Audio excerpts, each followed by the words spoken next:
তাড়াতাড়ি প্যাকেট কর, ফ্রিজে উঠাই দইব তো। তোমার বাপ দেখো না এবার গরুটায় কত মাংস হয়েছে, আমার মনটা তো পুরো পড়ে গেছে গা। কইছি হেরা গোস্ত বিলাইতেছে। ভাবি কইতেছিলাম কি, দুইটা ফ্রিজই তো ভইরা লাইছেন, আর বাদ বাকি যে মাংসটি আছে এটা কি গরিব দুঃখী গো মাঝে ভাগ করে দেবো? তোমারে মাংস বাছার লাগা রাখছি, বেশি কথা কওয়ার লাগা না। হ্যাঁ, মাংস আমি কি করুম না করুম এটা আমার ব্যাপার, তুমি এত কথা কইতেছো কেন? হ্যাঁ, কোরবানি দিছি কি মানুষের দেওয়ার লাগা? কোরবানি দিছি ফ্রিজ বর্ণের লাগা যেন সারা বছর খাইতে পারি। চুপ থাও, কাম করো। আম্মা, আমরা অনেক দূরের থেকে আইছি, আমাকে কিছু গোস্ত দেন না। খালা মাফ করেন, আজকে কোনো গোস্ত টোস্ত হইব না, আপনারা যান। শোনেন, আমগো এখানে কোনো মাংস নাই, মাংস শেষ হয়ে গেছে। আপনারা যান, অন্য বাড়িতে গিয়ে দেখেন। আফাগুনি কি কইতাছেন সব? ওই যে দেখতাছি কতগুলা গোস্ত আছে, দেন না আমাকে কিছু। মাংস চাইতে আইছেন নাকি গোয়েন্দাগিরি করতে আইছেন কোনটা? হ্যাঁ, আমার ঘরে কয়টা ফ্রিজ আছে না না আছে, ফ্রিজের মধ্যে কতটুক মাংস রাখছি এটা আপনার কইতে বুকে? হ্যাঁ, আইছেন ভিক্ষা করতে বড় বড় কথা কইছি না? হ্যাঁ, আমার মাংস নাই। আর শুনেন, কোরবানি দিছি নিজেরা খাওয়ানোর লাগিয়া, সারা বছর যাতে খাইতে পারি, তোগো মতো ফকিং নিগো বিলানোর লাগে না। আইছে মাংস চাইতে। ভাবি কইতেছিলাম কি, দুইটা মানুষ আইছে, অল্প অল্প করে দিয়ে দি। তুমি কিন্তু আর অনেক কথা কইতাছো। হ্যাঁ, শোনো, বেশি কথা কইলে না, ওই যাওয়ার টাইমে তোমার লেগে যে কয়টা মাংস রাখছিলাম এই মাংস কিন্তু তোমার দিতাম না। মুখটা সুপরা, বেশি কথা কইবে না। আর এই যে তোরা খাড়ায় আছিস কেন? কইছি না আমগো এখানে কোনো মাংস নেই, মাংস দিতে পারুম না। জাগা, অন্য বাড়ি থেকে যা টোকায় যা। খালা এই গোস্ত তো আপনার জন্য না, কুরবানি দেওয়ার পরে 3 ভাগ করছিলাম, আত্মীয় স্বজনের আত্মীয় স্বজনকে দিয়ে দিছি, আর ফকির মিসকিনদের জন্য যেটা ছিল এটা ফকির মিসকিন দিয়ে শেষ করে দিছি। এমন আর আমাকে বাড়িতে হইব না, আপনি অন্য বাড়িতে দেখেন। বাবাজি, অন্য জায়গায়ও আমরা গিয়েছিলাম, ওনা করে এখনো গোস্ত বানানো শেষ হয় নাই। আমাকে কইছে যে আপনারা একটু পরে আসেন, গোস্ত ভাগাভাগি কইরা তখন আপনাকে লেগে দিমো। আপনার এখানে তো ভাগাভাগি হয়ে গেছে, আমাকে তো বেশি না, অল্প একটু দিলেই হইব। হ হ ভাইজান, আমাকে বেশি মাংস লাগবো না, 3-4 টুকরা দিলেই হইব। আমাগো, আমার মাইয়াটা না অনেক দিন ধরে গরুর গোস্ত খাইতে চাইতেছে, বুঝছেন? আমরা গরিব মানুষ তো, গরুর গোস্তর মেলা টাকা দাম। এই কোরবানির ঈদের লেগে আমরা বসে থাকি যে কোরবানির ঈদ আইলে আপনাকে মতন বড় লোকেরা গরু জবাই দিবেন, আর আমাগো তো আপনারা এমনিতেই দিবেন। মাইয়াডারে আমি কতদিন ধরে বুঝাই রাখছি, মাগো কোরবানির ঈদ চাষ হোক, তখন তোমার আমি মন ভইরা গোস্ত রাইন্দা খাওয়ামো। এর লেগে আইছি, আমাগো ফিরাইয়ে দিয়েন না বাবাজি, কয়েক টুকরা গোস্ত দেন না, আমাকে কয়েক টুকরা দিলে ফুরাইব না। আমার মাইয়াটার মনের আশাটা আমি পূরণ করবো, পরে একটু গোস্ত রাইন্দা খাওয়ামো। ওরে বাবা, মাইয়া মাংস খাইতে চাইছে, এর লেগে মাংস টোকাইতে আইছস? এই বুড়ি, তোর মাইয়া যে মাংস খাইতে চাইছে বাজার থেকে কিনা খাওয়াতে পারস না? হ্যাঁ, আইছস মাংস টোকাইতে।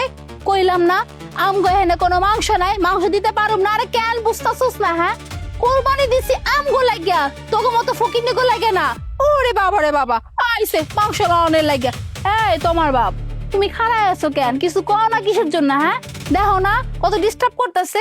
গরুটা কোরবানি দিয়ে সারতে পারি নাই, আয় পড়ছে বিগাড়ি মাংস চাওয়ানোর লাগিয়া। মাগো, এটা আপনি কেমন কথা কইলেন? আমাগো 2 টুকরা মাংস আপনি দিতে পারবেন না?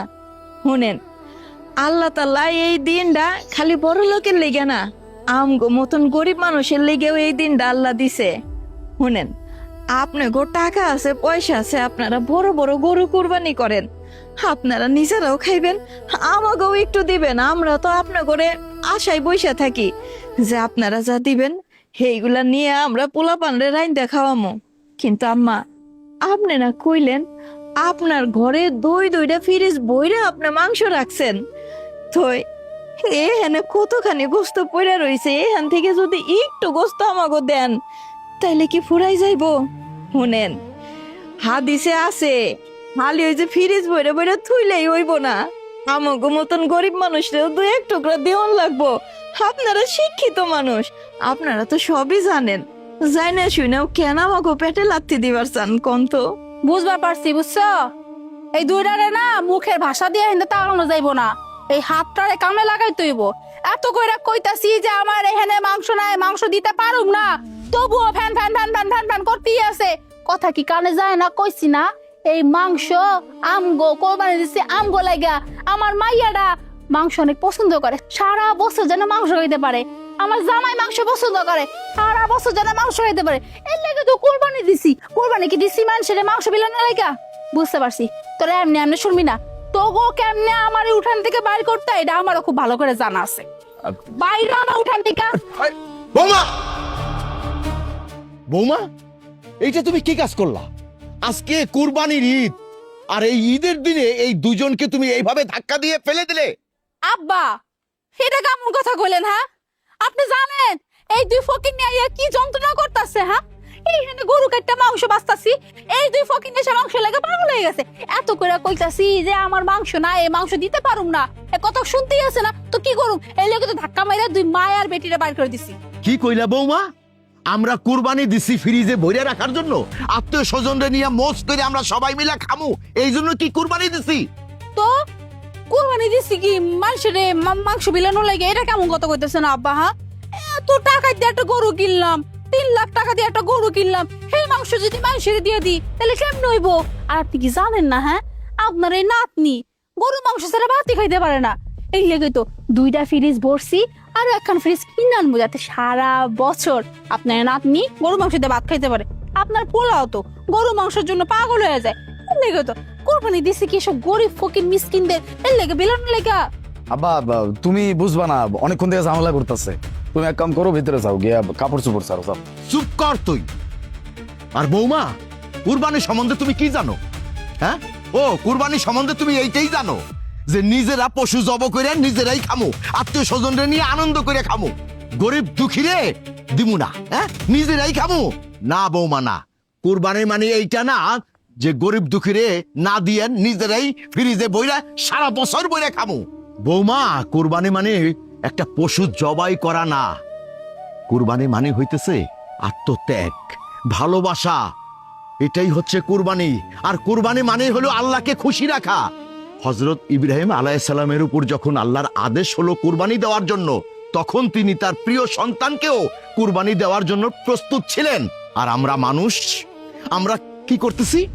একটা পশু এনে জবাই করে সেটা আত্মীয় স্বজন নিয়ে আরামসে আমরা খাচ্ছি, কিন্তু আমরা ভাবতেছি না যে এই কুরবানির উপরেও কিন্তু গরিব মানুষের হক আছে, আমার পাড়া প্রতিবেশীরও হক আছে, কিন্তু তাদের হক আমরা নষ্ট করতেছি। তাহলে তাহলে কিসের কুরবানি হইলো এটা? এই কুরবানি কি আল্লাহ মানবে? মানবে না বৌমা, মানবে না। আর এই যে তোমরা বলতেছো যে কুরবানি দিয়ে আমরা নিজেরাই খাবো, আত্মীয় স্বজন নিয়ে খাবো, বৌমা, কুরবানির নিয়ম হচ্ছে 3 ভাগ করা। মাংসটাকে 3 ভাগ করে 1 ভাগ হলো গরিব দুঃখীর হক, আরেক ভাগ হচ্ছে আত্মীয় স্বজনের, আরেক ভাগ হলো নিজের। তাও আবার কি, নিজের যেই মাংসটুকু থাকবে সেটা কিন্তু 2.5 দিনের মধ্যে সেই মাংসটা খেয়ে ফেলতে হবে। কিন্তু আমরা কি করি? ফ্রিজ ভর্তি করে বছরের পর বছর ওই মাংস খাই। আর এইদিকে আমার পাড়া প্রতিবেশী কুরবানির সময় 1 টুকরা মাংস পায় না, আর আমরা ওই মাংস মজা করে খাই। এটাই কি কুরবানি বৌমা? না, এটা কুরবানি না।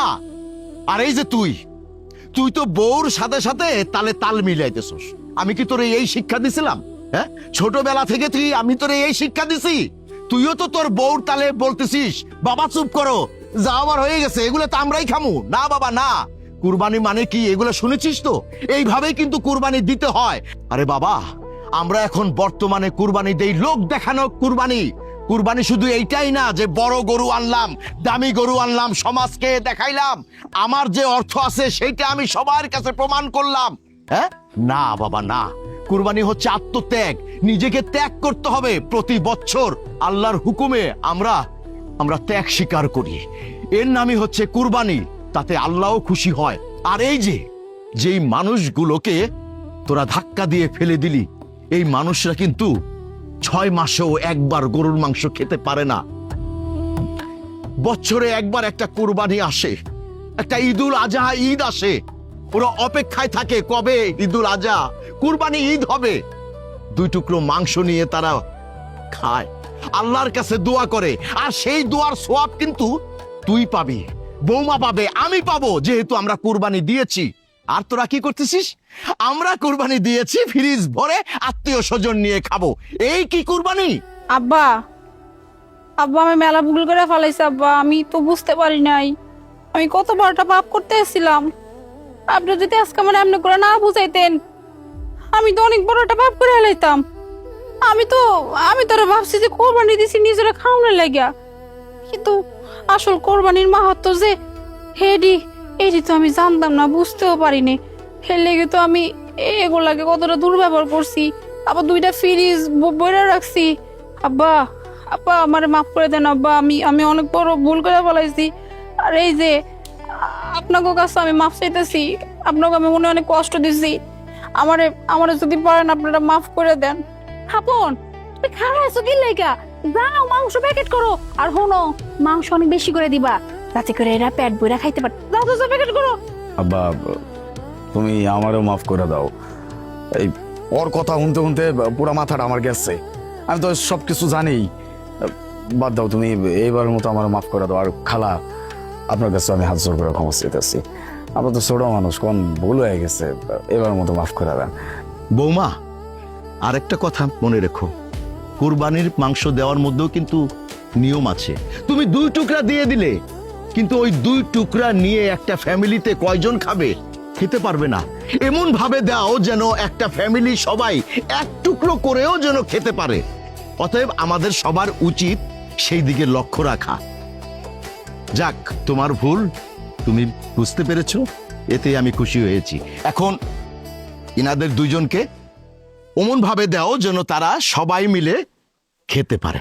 জি আব্বা, আমি এই কথা আমার জীবনে আর ভুলুম না। এরপর থেকে যতবার কোরবানি দেওয়ার তৌফিক আল্লাহ দিবে, একেবারে সমান ভাগে বন্টন কইরা যার ভাগে যার হকে যতটুক থাকে আমি বিলি করে দিব। ওই মাংস দাও। এই দিলাম। যাও ফ্রিজ থেকে সব মাংসগুলো নিয়ে 3 ভাগে সমান ভাগ করো। এখনই যাইতেছে ভাবি।